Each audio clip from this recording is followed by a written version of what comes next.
Praise the Lord. Hallelujah. प्रभू येशू ख्रिस्ताच्या पवित्र प्रेम महान नावामध्ये मी आपलं आजच्या ह्या संदेशामध्ये मनपूर्वक स्वागत करतो. प्रियानो, प्रभूचं वचन हे सत्य आणि पवित्र वचन आहे. ते आपल्या देहाला आरोग्य आणि हाडांना सत्व देणारं असं वचन आहे. शास्त्रात लिहिलेलं आहे की विश्वास हा वार्तेने आणि वार्ता ख्रिस्ताच्या वचनाने होते. जेव्हा देवाचं वचन आपण ऐकतो तेव्हा ती प्रभू येशू ख्रिस्ताची सुवार्ता असते.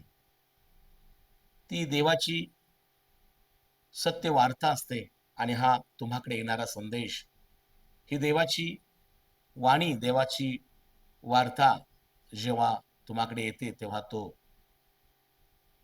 तुमच्यामध्ये देवावरला विश्वास वाढतो.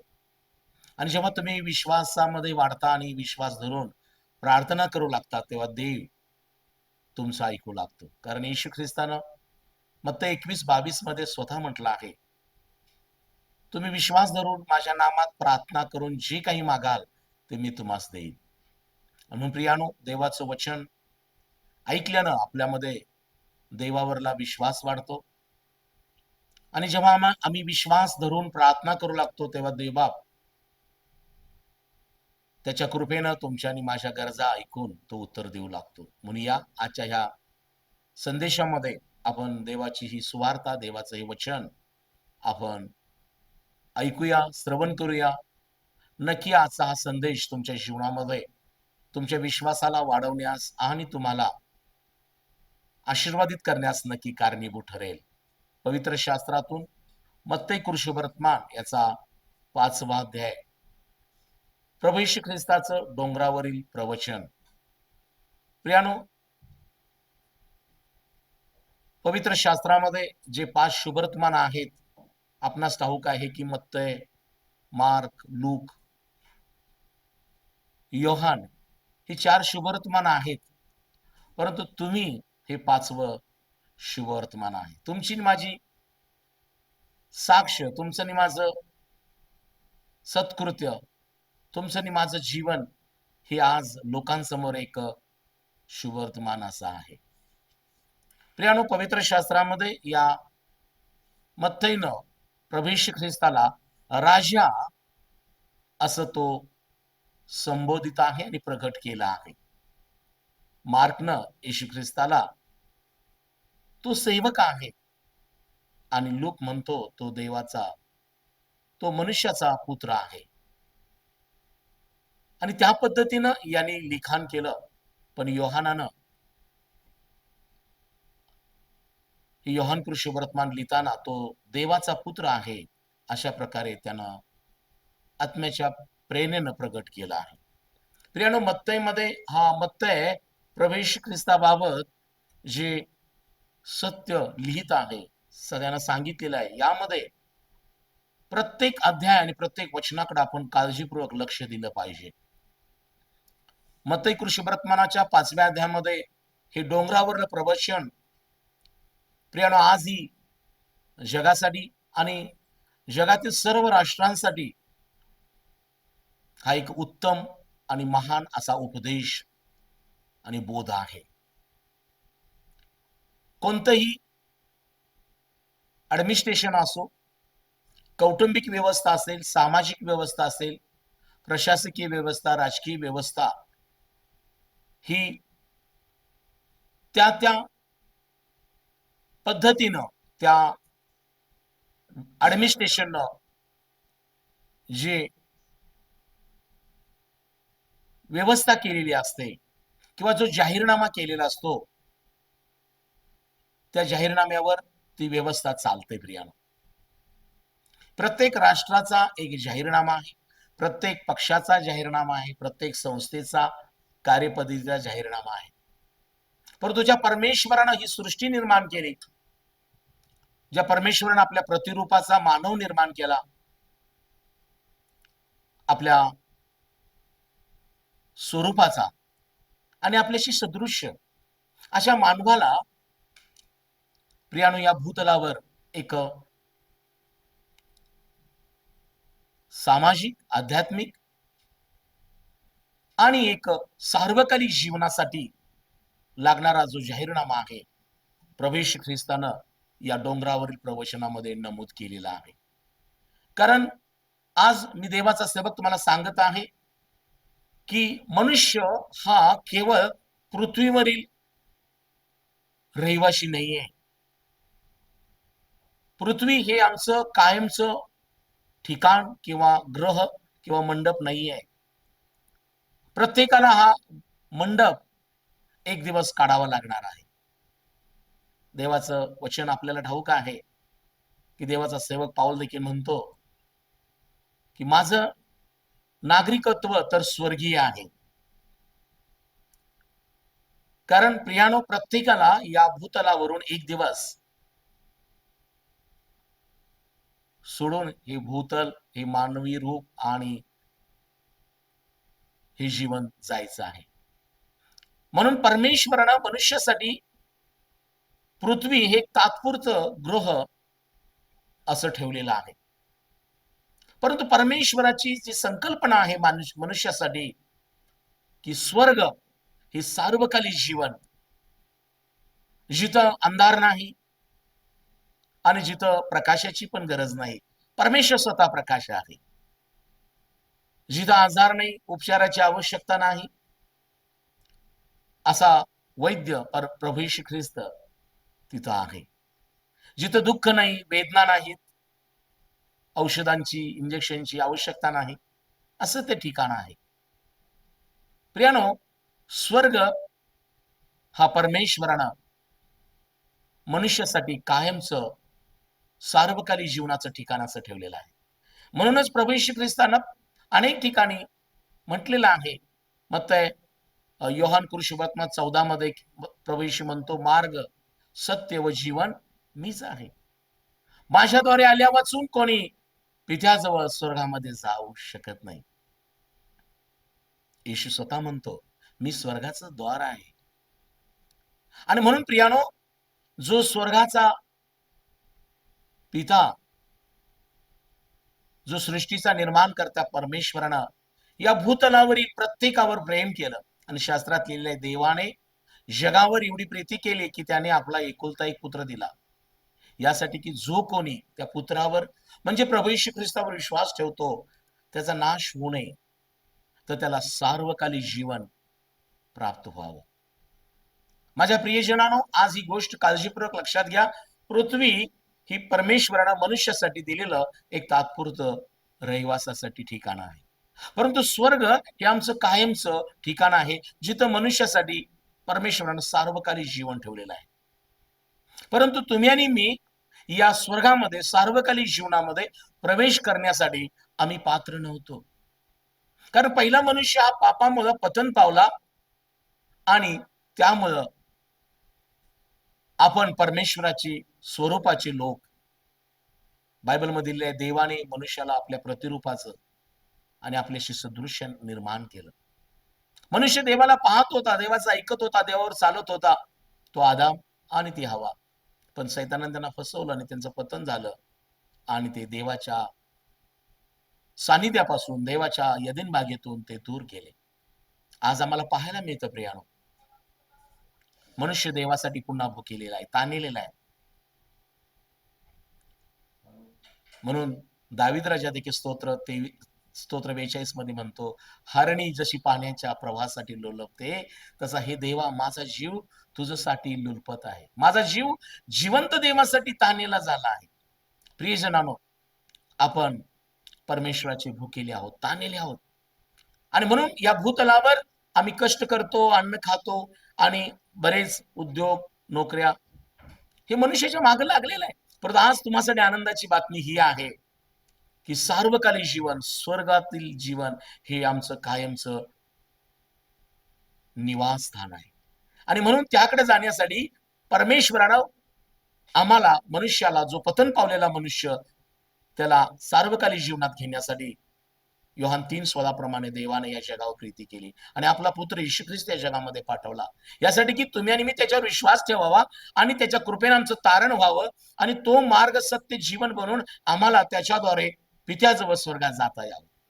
म्हणून प्रभू येशू ख्रिस्त हा या जगामध्ये आम्हाला त्याची प्रजा बनून, तो राजा बनून या ठिकाणी आलेला आहे. म्हणून मत्तईनं ज्या वेळेला हे डोंगरावर प्रवचन त्यानं सांगितलं प्रभू येशू ख्रिस्ताचं, मात्र मत्तई 2 मध्ये तो म्हणतो, मत्तई कृष्णबात 2 अध्याय, हेरोद राजाच्या दिवसात यहुद्यातील बेथलेमात येशू जन्मल्यानंतर पहा, पूर्वेकडून मागी लोक यरूशलेमास येऊन विचारू लागले की यहुद्यांचा राजा जन्मला, तो कोठे आहे? कारण आम्ही पूर्व दिशेस त्याचा तारा पाहून त्याला नमन करावयास आलेलो आहोत. Praise the lord. प्रियानो, येशू ख्रिस्त या जगामध्ये राजा असा जन्मास आलेला आहे. आणि या ज्ञानी विद्वान ताऱ्यांचा अभ्यास करणाऱ्या या शास्त्रज्ञांनी, या मागी लोकांनी पूर्व दिशेस येशू ख्रिस्त या तारणाऱ्याचा तारा त्यांनी पाहिला आणि त्यांची खात्री झालेली आहे. ते म्हणत आहेत की आम्ही पूर्व दिशेस तारा पाहून आलेलो आहेत. काय म्हणतात ते? यरूशलेमास येऊन विचारलं, यहुद्यांचा राजा जन्मला, तो कोठे आहे? आज तुम्हासाठी आनंदाची बातमी ही आहे की प्रभू येशू ख्रिस्त हा राजा असा या जगामध्ये, या भूतलावर मानवी स्वरूप धारण करून जन्मास आलेला आहे. कशासाठी? की तुम्हाला आणि मला तो आपली प्रजा बनवण्यासाठी आलेला हा राजा आहे. आणि म्हणून आम्हाला माहित आहे, हा मत्तई हा सुरुवात करताना सांगत आहे की मागी लोकांनी जेव्हा तारा पाहिला तेव्हा ते म्हणतात, पूर्व दिशेस आम्ही तारणाऱ्याचा तारा पाहिला आणि तो यहुद्यांचा राजा जन्मला, तो कोठे आहे? पहा प्रियानो, आज हा संदेश ऐकणाऱ्या प्रिय बहीण भावानो, पहिली गोष्ट लक्षात घ्या, येशू ख्रिस्त धर्माचा किंवा जातीचा असा नाहीये, तो प्रजेचा राजा आहे. आणि या भूतलावरील प्रत्येक प्रजा त्याशी आहे. आणि म्हणून येशू ख्रिस्ताकडं आम्ही पाहत असताना तो आमचा राजा आहे, आम्ही त्याची प्रजा आहोत हे विसरता कामा नये. आणि असा हा राजा मत्तई 5 मध्ये आम्हाला पाहायला मिळतो. एक राजा आम्हाला पाहायला मिळतं की जेव्हा जन्मास येतो तेव्हा एखाद्या राजवाड्यात येतो. परंतु आपला प्रभू येशू ख्रिस्त हा गायीच्या गोठ्यात जन्मास आलेला राजा आहे. आणि त्याच्या जन्मानं अंधार निघून गेला, तिथली घाण निघून गेली. आणि हा राजा, जेव्हा एक राजा त्याचा राज्याभिषेक होतो तेव्हा तो आपला जाहीरनामा जाहीर करतो. आपल्या प्रभू येशू ख्रिस्त या राजाचा जाहीरनामा त्याने प्रियानो ना महालामध्ये ना कुठल्या तरी प्रसिद्ध किंवा मोठ्या ठिकाणी जाहीर केला नाही. आपल्याला मत्तई 5 मध्ये पाहायला मिळतं, प्रभू येशू ख्रिस्त या राजाचा जाहीरनामा त्यानं डोंगरावर जाहीर केलेला आहे. मत्तई 5 मध्ये लिहिलेलं आहे, डोंगरावरले प्रवचन. तेव्हा लोकसमुदायास पाहून तो डोंगरावर गेला व खाली बसल्यावर त्याचे शिष्य त्याच्याजवळ आले. मग तो तोंड उघडून त्या शिकवू लागला की धन्यवाद. हे 10 धन्यवाद हा येशू ख्रिस्त या राजाचे तुम्हाला आणि मला, या प्रजेसाठी, या भूतलावरलं एक शांतीचं, आनंदाचं, समाधानाचं, प्रीतीचं जीवन जगण्यासाठी त्यानं घालून दिलेले हे नियम आहेत. आणि जेव्हा हे नियम आम्ही काळजीपूर्वक ऐकतो, वाचतो आणि त्याप्रमाणे वागू लागतो, तेव्हा नक्की प्रियानो, तुम्ही त्या प्रभू येशू ख्रिस्ताची प्रजा बनून या भूतलावर तुम्हाला या पृथ्वीवर नक्की शांती मिळेल. नक्की ज्या घरामध्ये तुम्ही राहता ते घर तुमच्या शांतीनं भरेल. ज्या समाजामध्ये तुम्ही राहता तो समाज सुरक्षित राहील. कोणतंही राज्य असू दे, कोणताही देश असू दे, प्रभू येशू ख्रिस्त या राजानं दिलेल्या या नियमांचं जर तुम्ही पालन कराल तर नक्की आपला भारत देश देखील तुमच्या वर्तणुकीनं, तुमच्या आचरणानं देशाला स्वास्थ्य आणि शांती मिळेल. आपला महाराष्ट्र राज्य स्वास्थ्य आणि शांतीमध्ये राहील. कारण ही धर्माची शिकवण नाहीये, हा कुठल्याही जाती धर्मामध्ये तेढ किंवा संघर्ष करणारी शिकवण नाहीये. तर प्रियानो, प्रत्येक मनुष्याला शांतीने राहण्यासाठी केलेला उपदेश आहे. प्रत्येक मनुष्याला देवाच्या भयामध्ये राहण्यासाठी, प्रत्येक मनुष्याला एक स्वस्थ जीवन जगण्यासाठी, आनंद जीवन जगण्यासाठी, माणसानं माणसाशी माणसाप्रमाणे वागण्यासाठी, माणसानं देवाचं भय बाळगण्यासाठी येशू ख्रिस्तानं दिलेला हा जाहीरनामा आहे. यामध्ये 10 धन्यवाद आहेत. प्रभू येशू काय म्हणतो? पहिला धन्यवाद, जे आत्म्याने देईन ते धन्य, कारण स्वर्गाचं राज्य त्यांचं आहे. प्रियजनांनो, मी मगाशी म्हणालो की परमेश्वरानं मनुष्याला ही पृथ्वी हे कायमचं नाही तर तात्पुरतं दिलेलं गृह आहे, आणि स्वर्ग हे आमचं कायमचं ठिकाण आहे. आणि म्हणून प्रभू येशू ख्रिस्ताने ही गोष्ट गुपित न ठेवता प्रकट केली की स्वर्गाचं राज्य त्यांचं आहे. म्हणजे स्वर्गाचं राज्य जर तुम्हाला आणि आम्हाला प्राप्त व्हायचं असेल तर प्रभू येशू ख्रिस्तानं त्यासाठी पहिलं जो बोध आणि उपदेश केलेला आहे की आत्म्यामध्ये दीन राहा. आम्ही बरेचदा शरीरानं नम्र होतो, लीन होतो, झुकतो माणसासमोर, अधिकाऱ्यांसमोर, परिस्थितीसमोर, ठीक आहे. परंतु परमेश्वरानं आम्हाला शरीर, जीव आणि आत्मा असं बनवलेलं आहे. तुमच्या मध्ये जो आत्मा आहे तो आत्मा आणि आत्म्याच्या गुड गोष्टी देव जाणतो. बायबलमध्ये लिहिलेलं आहे, सर्व रक्षणीय वस्तूपेक्षा आपल्या अंतःकरणाचं विशेष रक्षण कर, कारण त्या जीवनाचा उगम आहे. आज तुमचा आत्मा दीन आहे काय? नम्र आहे काय? तुम्ही आत्म्यानं दीन होऊन परमेश्वराची प्रार्थना भक्ती करत आहात काय? तुम्ही आत्म्याच्या नियमानं चालत आहात काय? देवानं तुम्हाला पवित्र आत्मा दिलेला आहे. आम्हाला ठाऊक आहे प्रियानो, प्रभू येशू ख्रिस्ताला जेव्हा यशाचं पुस्तक दिलं तेव्हा तो यशाचा धर्मग्रंथ वाचण्यासाठी सभास्थानात उभा राहिला, तेव्हा तो म्हणतो, प्रभूचा आत्मा मजवर आला आहे, दिनास सुवार्ता सांगण्यास त्याने मला अभिषेक केला आहे, धरून नेलेल्यांची सुटका करावी, बंदिवासास मोकळे करावे, आंधळ्यास दृष्टी द्यावी, परमेश्वराच्या प्रसादाचं वर्ष विधित करावं, ठेचलेल्यास मोकळं करावं, म्हणून परमेश्वराने मला अभिषेक केला आहे.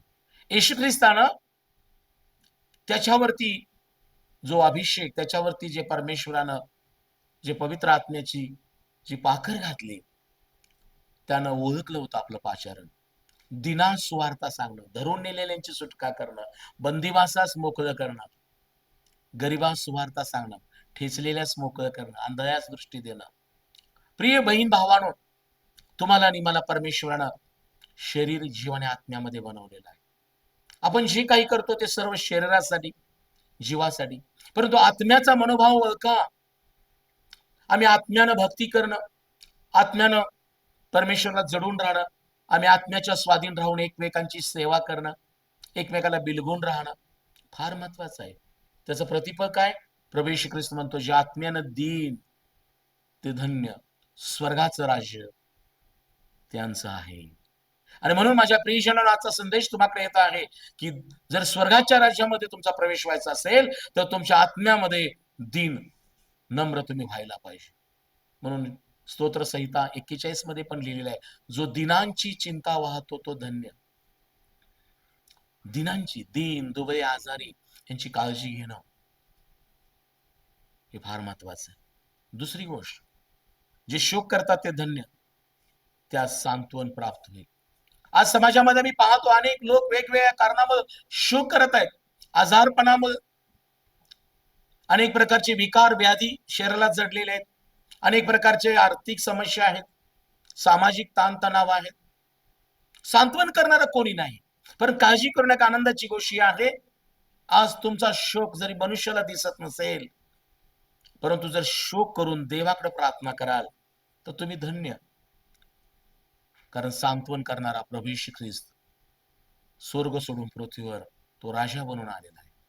कारण यशाच्या पुस्तकामध्ये देखील देवाचं वचन यशा 66 मध्ये लिहिलेलं आहे, जसं आई मनुष्याचं सांत्वन करते तसा मी परमेश्वर तुमचं सांत्वन करेन.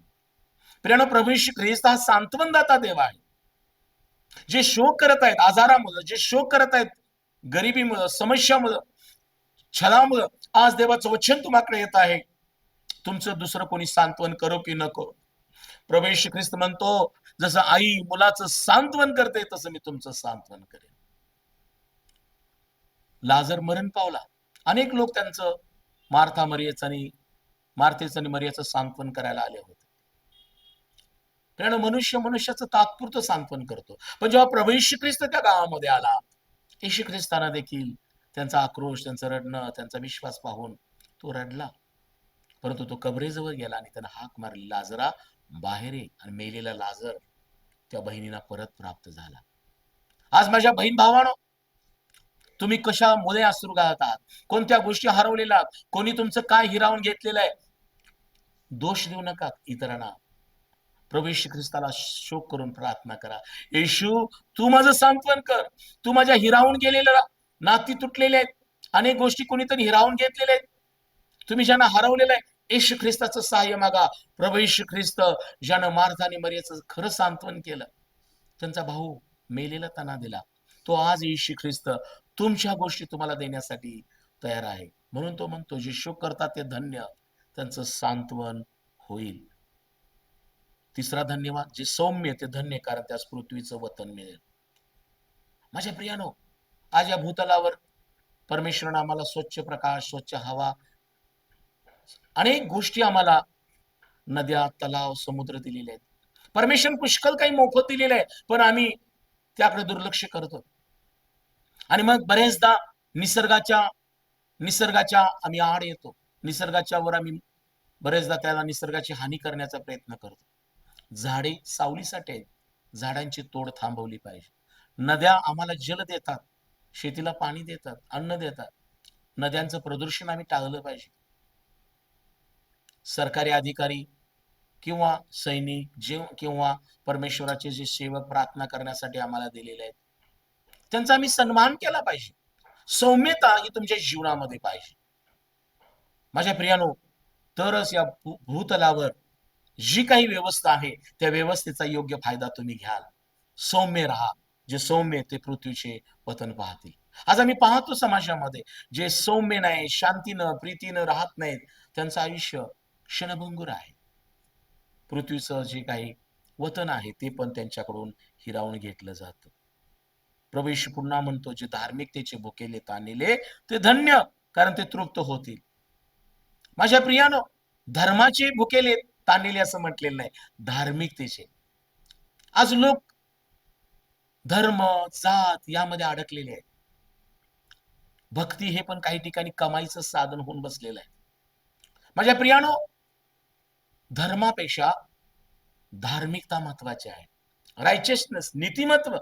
येशू ख्रिस्तानं हा जो धन्यवाद आशीर्वादाचा सांगितलेला आहे, प्रभू येशू म्हणतो, जे धार्मिकतेचे भुकेले ताणलेले ते धन्य, ते तृप्त होतील.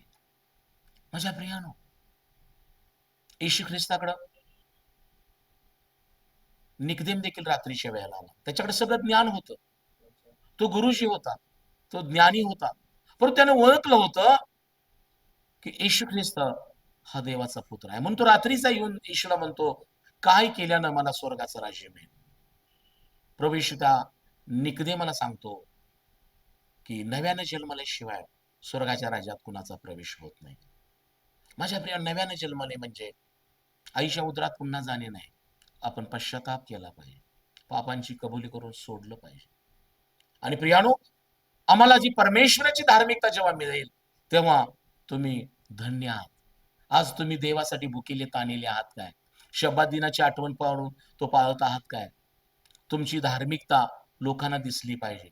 धार्मिकता म्हणजे धर्म नव्हे, धार्मिकता म्हणजे धर्म करणे आहे.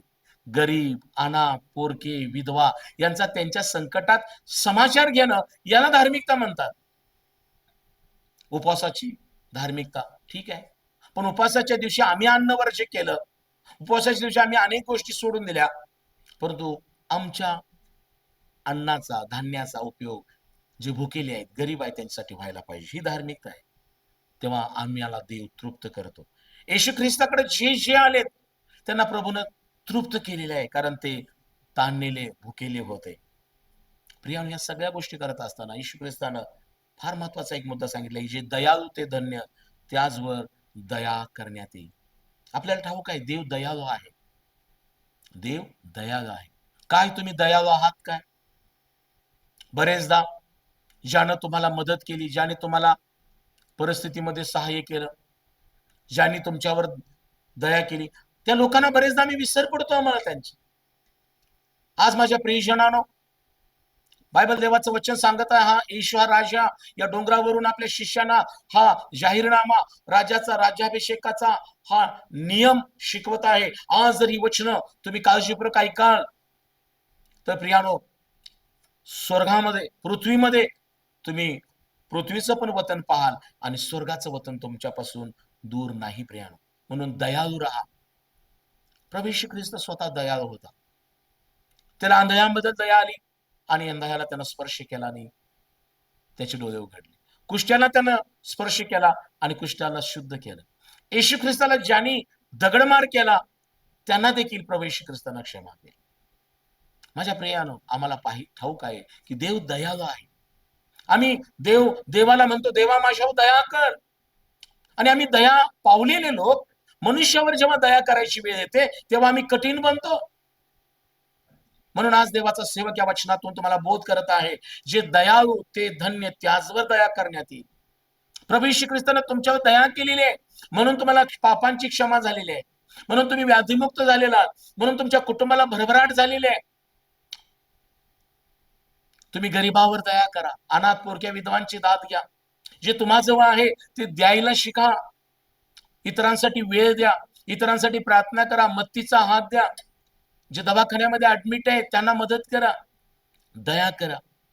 बायबलमध्ये लिहिले, दया न्यायावर प्रतिष्ठा मिळवते. देव दयाळू आहे, त्यानं तुमच्यावर दया केलेली आहे, याचा विसर पडू देऊ नका. म्हणून प्रभू येशू म्हणतो, जे दयाळू ते धन्य, त्याचवर दया करण्यात येईल. जे अंतकरणाची शुद्ध ते धन्य, ते देवाला पाहतील. अंतकरण शुद्ध राहिलं पाहिजे. आपण म्हणतो बघा, मुखात एक आत एक, बस झालं. परमेश्वराने तुम्हाला जे अंतकरण दिलेलं आहे ते जीवनाचा उगम त्यामध्ये आहे. जर तुमचं अंतकरण शुद्ध असेल तर बायबल सांगतं ते देवाला पाहतील.